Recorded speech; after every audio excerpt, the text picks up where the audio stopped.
somos um só.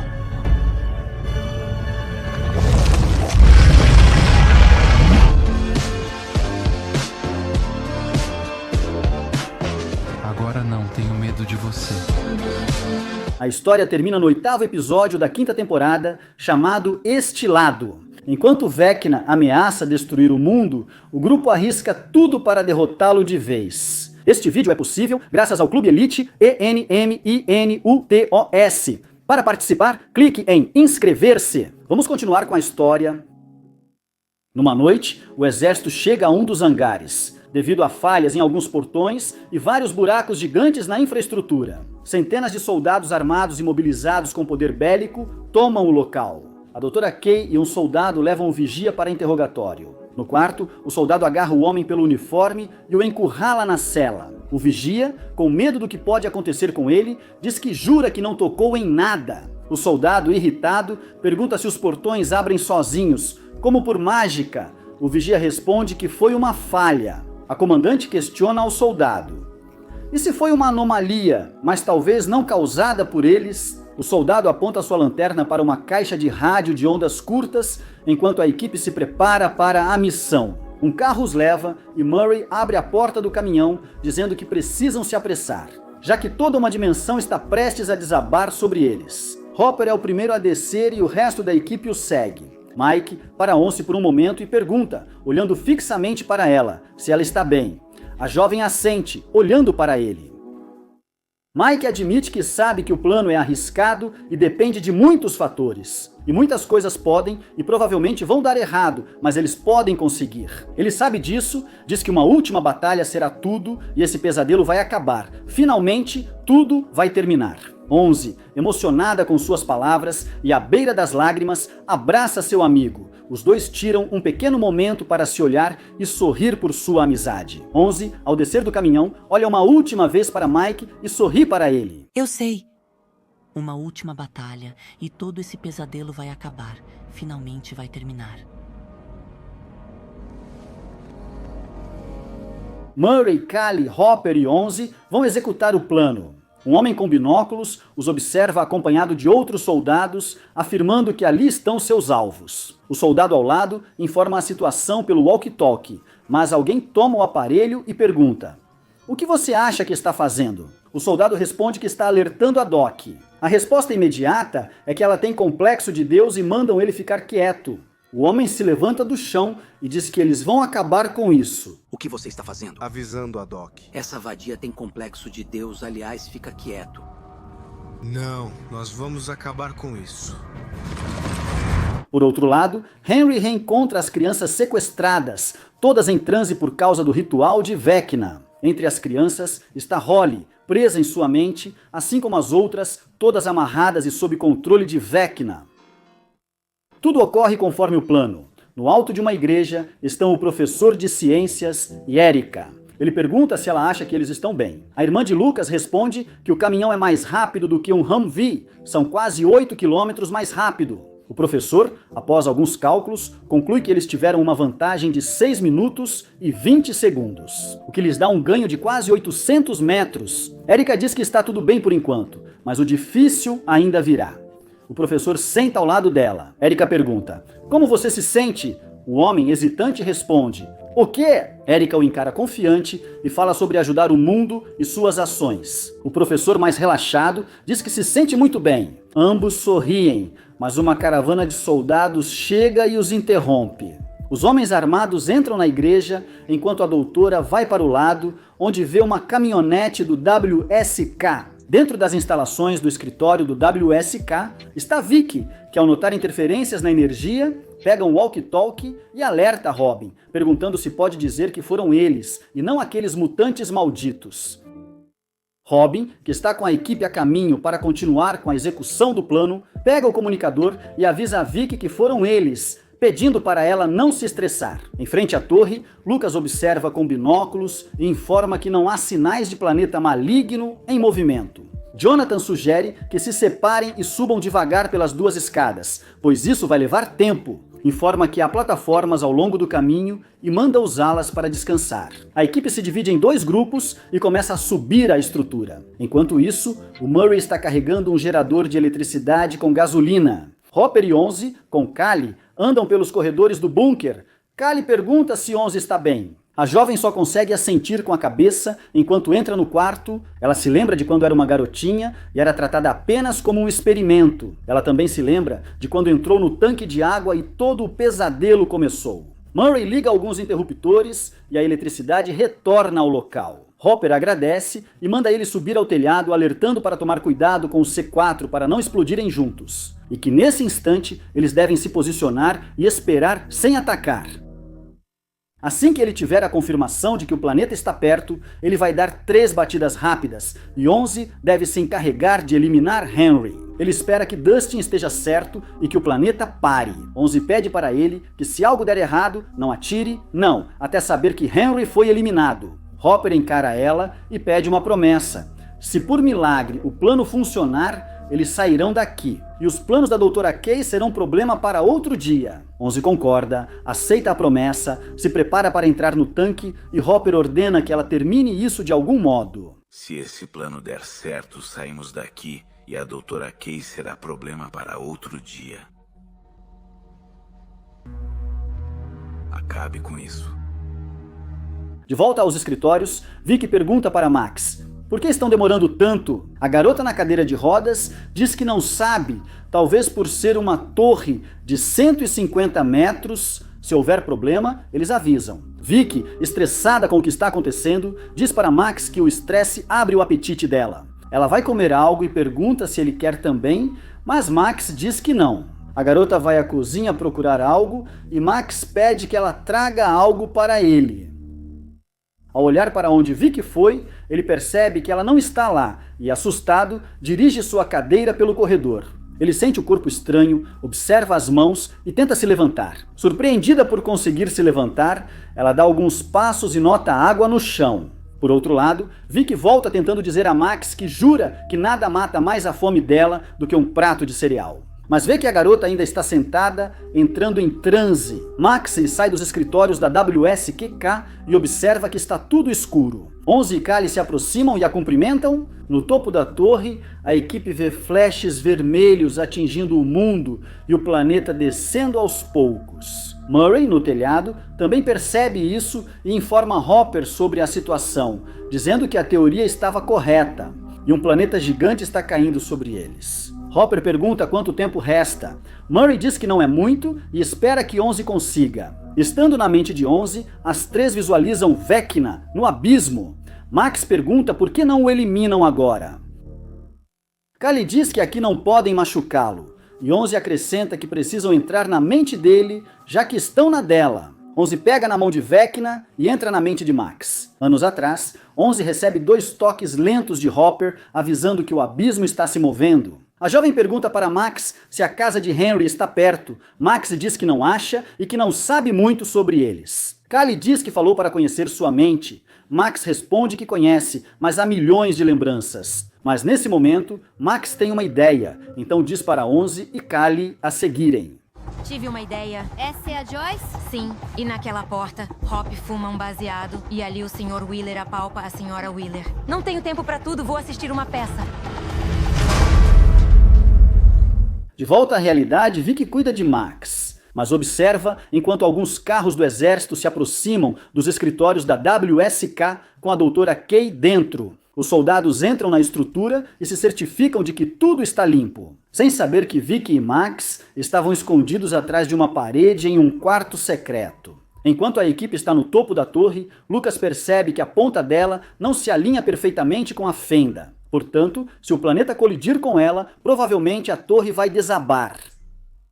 Dustin informa Hopper sobre a situação e, ao ser questionado sobre o tempo, diz que tem cerca de 30 segundos. Max, dentro da mente de 11, as leva para um teatro ao receber novamente o sinal de Hopper. 11 diz a Max que precisam atacar e sair dali, mas Max insiste que é o único jeito e pede confiança. Enquanto isso, o planeta colide com a torre, quase derrubando-a, deixando toda a equipe em perigo total. Quando a apresentação acaba, Max manda as duas abrirem a cortina e entram na mente de Henry, onde ele está sentado à mesa, cercado por todas as crianças. Ao perceber, 11 o retira do ritual, jogando-o pela janela. As crianças acordam, mas o grupo ainda fica vulnerável. O choque é tão grande que Steve fica pendurado na plataforma e acaba caindo por causa do seu peso. Jonathan age rápido, estende a mão e pede para segurar, garantindo que está tudo bem e salvando o amigo da queda.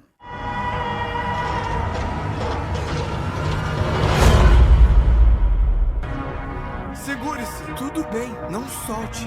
A equipe inteira fica feliz por estar viva. Lucas rapidamente pega o comunicador e informa a Hopper que o abismo parou e que 11 conseguiu. Na mente de Henry, Max abraça Holly e a menina se alegra, dizendo que ela voltou para buscá-la. Max, animada, diz que nunca mais vai deixá-la longe, mas que agora precisam sair com todos. Uma das meninas grita que é o monstro e todos devem correr. Max se adianta e afirma que não é o monstro, podendo provar. Henry entra novamente na casa e percebe que todos foram embora, completamente irritado com o que acabou de acontecer. Veja como 11 se aproxima e diz que acabou, que as crianças estão a salvo com Max, longe dali. Henry assegura e diz que tudo o que ela precisa saber está em sua mente. O que Henry não sabia era que Callie criou uma cortina que o fez pensar que o lugar estava vazio. Todas as crianças estavam com Max atrás dessa ilusão, por isso observam detalhadamente enquanto Henry revela sua verdadeira aparência e tenta extrair informações de 11. Max conta às crianças que Holly estava certa e elas devem fugir imediatamente. Após investigar a mente de 11, Henry percebe o truque e vai até o lugar onde está a mesa. Ao ver que todos se foram, 11 se levanta e joga Henry na mesa. Callie avança com uma faca para matá-lo, mas Henry desaparece ao ser atacado. As duas se encaram preocupadas, cientes de que não acabou. 11 e Callie alcançam as crianças com Max. Dizem a ela que não conseguiram derrotá-lo, e Max responde que ele deve voltar ao mundo real. Por isso, eles precisam correr imediatamente para a caverna para que ele não os machuque. Nesse momento, no mundo real, Hopper é enganado pela aparência de Vecna, que faz com que o homem atire nele. Porém, Hopper percebe que suas balas atravessam apenas o tanque onde está 11. Ao perceber o sangue no tanque, ele decide quebrar o vidro para salvar a 11.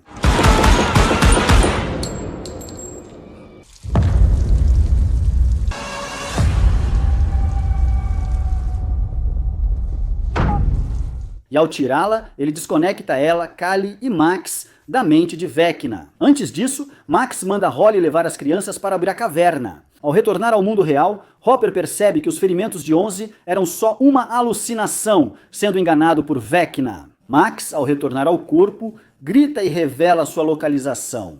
Assim, os soldados e a doutora Kay encontram Vicky e Max. Os soldados também inspecionam a estrutura e detalham a preparação da operação da equipe. Por isso, todos os seus segredos foram revelados. As crianças entram na caverna, mas Holly nota que Derek não está e volta para buscá-lo. Derek, exausto de correr, parou e um portal se abriu atrás dele. Holly o alcança e pede que ele reaja, continue e se apresse. Henry sai do portal atrás das crianças, mas antes que Holly e Derek entrem, ele agarra Holly pela perna. Derek usa toda a sua força para se soltar de Henry, que fica irritado e impedido de entrar na caverna. As crianças se abraçam pela emoção de saber que estão bem. No entanto, Henry, com total determinação no olhar, vai entrando aos poucos na caverna, apesar das lembranças traumáticas da infância tentarem impedir. A equipe, já estando no abismo, percebe como William se joga no chão incapacitado. Holly, por sua vez, ouve os gritos de Henry e se aproxima para ver o que ocorre. Ela percebe que ele superou as lembranças traumáticas e entrou na caverna, então manda as crianças fugirem. Will avisa a equipe que está tendo visões de Henry e comunica que encontrou Holly e as crianças. Mike pergunta sobre 11, Callie ou Max, mas Will diz que estão sozinhos. Holly corajosamente leva as crianças ao buraco. Robin pergunta a Will se ele pode tentar pará-lo um pouco com seus poderes, ao que o jovem responde que vai tentar, mas que eles precisam correr. Os soldados chegam ao local de 11, Hopper e Callie, para encontrá-los. Um helicóptero emite um som que paralisa imediatamente 11 e Callie. Por isso Hopper pega 11 e a leva para um lugar seguro, deixando Callie paralisada no chão. Recuperando a lucidez, 11 pergunta a Hopper sobre Kali, mas ele não responde, mesmo sabendo que deve buscá-la. A jovem está tentando se mover se arrastando, mas é interceptada por um dos soldados, que diz a ela que seus amigos a abandonaram. E em resposta, Kali cospe no rosto dele, não deixando outra opção ao soldado a não ser ordenar que a levem dali. Porém, são impedidos pelos tiros de Hopper, que os elimina ao tentar resgatar Kali. Ela é neutralizada por outro soldado que a acerta na cabeça. As crianças estão no túnel da memória de Henry.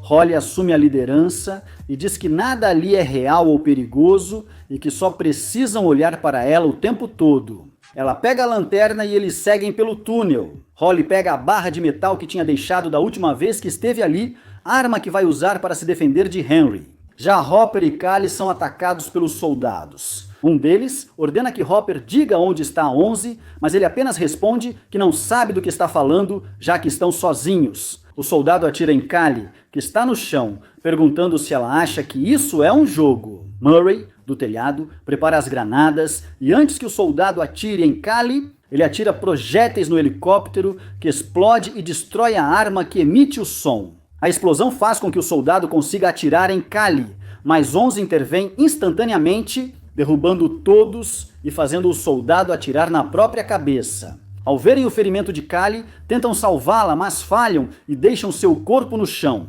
Holly enfrenta Henry e consegue feri-lo com a barra de metal, mas ele a agarra e a joga no chão. E antes que ele possa fazer algo com a menina, o efeito do seu trauma faz com que ele se lembre do momento em que era uma criança. Atiraram nele novamente, causando dano como se fosse outro tiro. Will diz à mãe que está em uma lembrança e apavorado. Ao chegar no telhado, 11 e Hopper encontram Murray, que fica feliz em saber que eles estão bem e que não os perdeu para sempre. Ao descobrir a verdade sobre Kali, ele se lamenta, mas 11 encara o abismo e afirma que pode atravessar com um salto. Hopper desconfia do plano, mas a garota pede que ele confie nela, deixando-o sem palavras. Henry revive cada momento de sua lembrança como se estivesse acontecendo com ele. Revela-se que o objeto na maleta era da encarnação de Vecna, que o usou como recipiente. Entrando pelo buraco causado pela bala, o homem que ele atingiu com uma pedra lhe diz que precisa resistir. Ou então, isso vai consumi-lo e consumirá tudo. O menino controlado por Vecna tira a vida do homem. Henry, completamente destruído e ajoelhado no chão, conversa com Will, já que o jovem lhe diz que não foi ele, nunca foi ele. Henry pede para ficar sozinho, mas Will diz que é por isso que o despedaçador de mentes não o queria na caverna. Ele queria que ele esquecesse, dizendo que era só uma criança como ele e apenas o usou. Will diz que ele é igual a ele, um simples recipiente, e pede para que os ajude a lutar contra Vecna. Henry diz que não é assim, que só mostrou a ele a realidade do mundo podre e que ele nunca conseguiu controlá-lo, e que ele não controla Vecna. Ele também diz que ele podia resistir, mas escolheu se juntar. O Devorador de Mentes acorda e ataca a equipe. Eles não têm outra opção a não ser correr. Em um instante são encurralados, mas a besta é atingida por uma pedra que foi lançada por 11. A garota, corajosamente, corre até a aranha e entra nela. Desconectando diretamente Vecna e iniciando uma luta, o grupo formula um plano para ferir o Devorador de Mentes, pois, se conseguirem feri-lo, também irão ferir Vecna. Dustin sugere causar dano separado, atacar pelos dois lados e reduzir seus pontos de vida. Lucas sugere que um o leve ao canyon, enquanto os outros atacam de cima das pedras. Nancy se voluntaria, inicia o plano improvisado e atira no esfolador de mentes.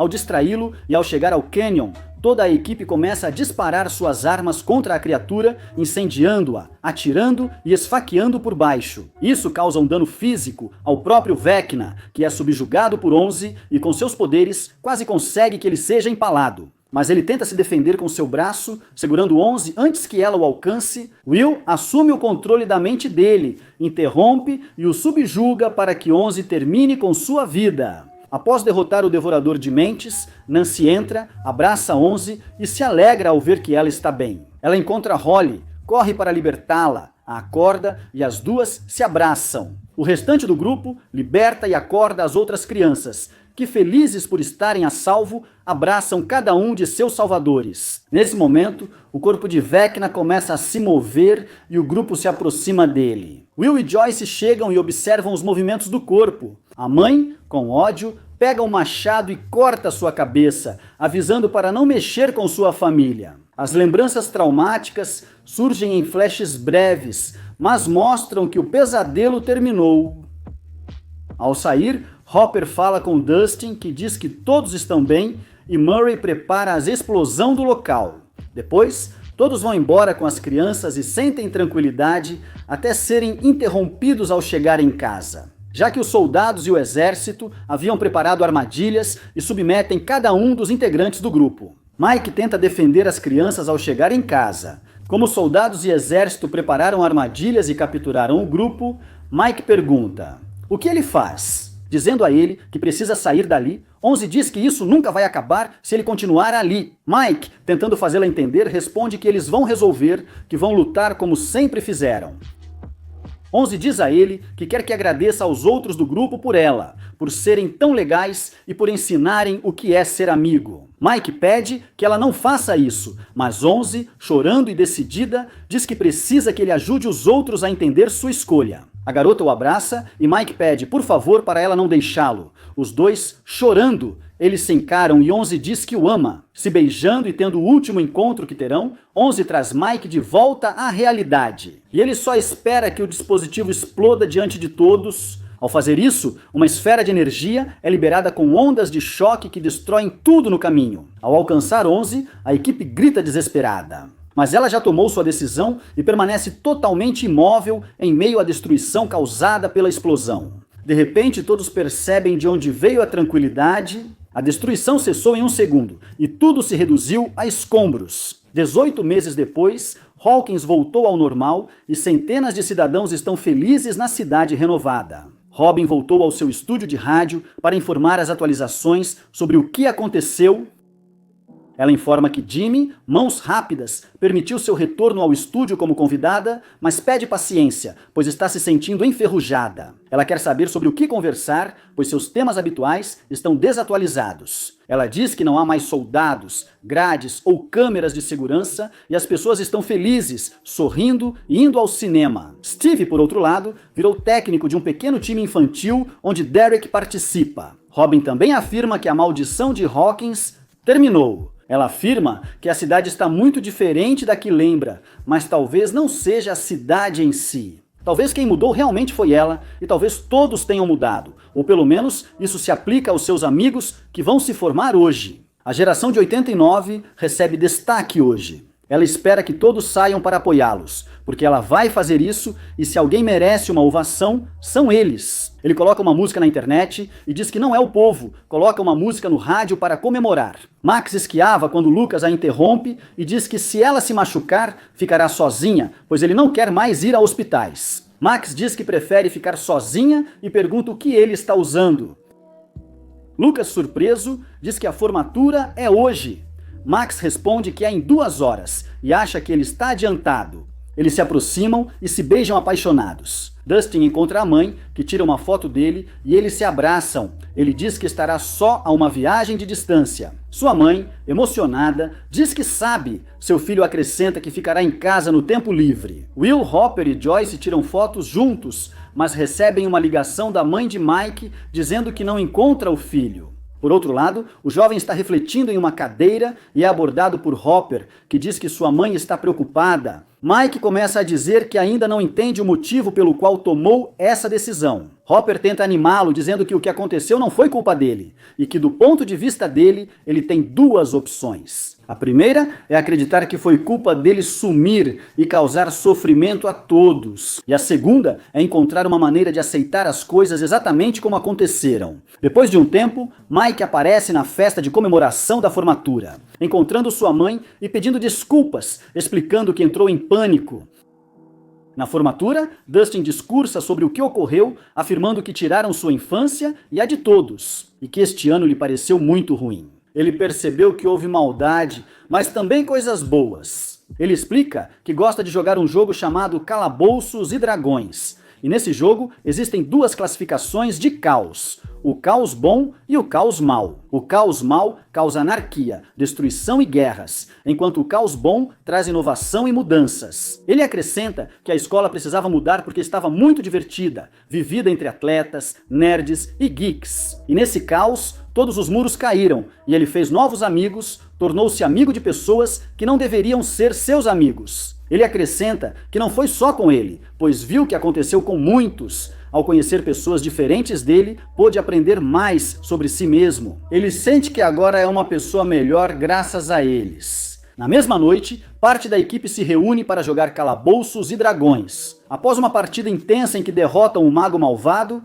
Mike revela que ao lançar o raio poderoso, 11 se despediu dele. Ele explica que ela usou o resto de sua energia e depois desapareceu. Ele pergunta como ela lançou o encantamento, e Will diz que não conseguia usar magia. Nas lembranças, os zumbis estavam equipados com coleiras para suprimir seus poderes. Mike diz a eles que na confusão ninguém percebeu e explica que 11 foi muito esperta, uma astúcia tão grande quanto a de sua irmã. Por isso, antes que Callie morresse, as irmãs pensaram em um plano para proteger a 11. 11 tinha a mão negra, que continuava determinada a roubar seus poderes. Para despistá-los, ela fez todos, até amigos, acreditarem que estava morta. Então, a irmã lançou outro encantamento de longe, protegida pelo poder das buzinas dos carros do exército. Usando o feitiço de invisibilidade e suas poucas forças, 11 se escondeu em um buraco na casa. Mike conta que ao fugir, a irmã lançou um feitiço final e revelou que a 11 morta era só uma ilusão. Max pergunta: para onde ela foi? Mike diz que ninguém sabe, nem saberá, mas ele prefere acreditar que ela está em uma terra bonita, longe daqui. 11 foi para um lugar seguro, distante do perigo da mão negra. É lá que ela encontra a paz e, enfim, a felicidade. Max diz que se é só uma teoria, ao que Will pergunta como eles sabem que é real. Mike responde que não sabe, que não tem certeza. Mas ele escolhe acreditar que ele imagina isso, deixando todo o grupo com lágrimas nos olhos, afirmando que eles também imaginam. Nesse momento, a mãe de Mike avisa que o jantar está pronto. Por isso, cada um se levanta, organiza os jogos e sobe para jantar. No entanto, antes que Mike suba, um grupo de crianças formado por Holly e Derek se senta e discute sobre masmorras e dragões. Holly vai consultar o manual, não sabe o que diz, mas propõe iniciar uma campanha e pergunta se querem. Derek sente um cheiro estranho e pergunta se alguém soltou um pum. O outro menino diz que é pizza velha, e Derek, exaltado, responde que pizza velha não cheira a gás. Enquanto eles discutem e riem, Mike os observa com um pouco de nostalgia e um sorriso, terminando de subir e fechando a porta.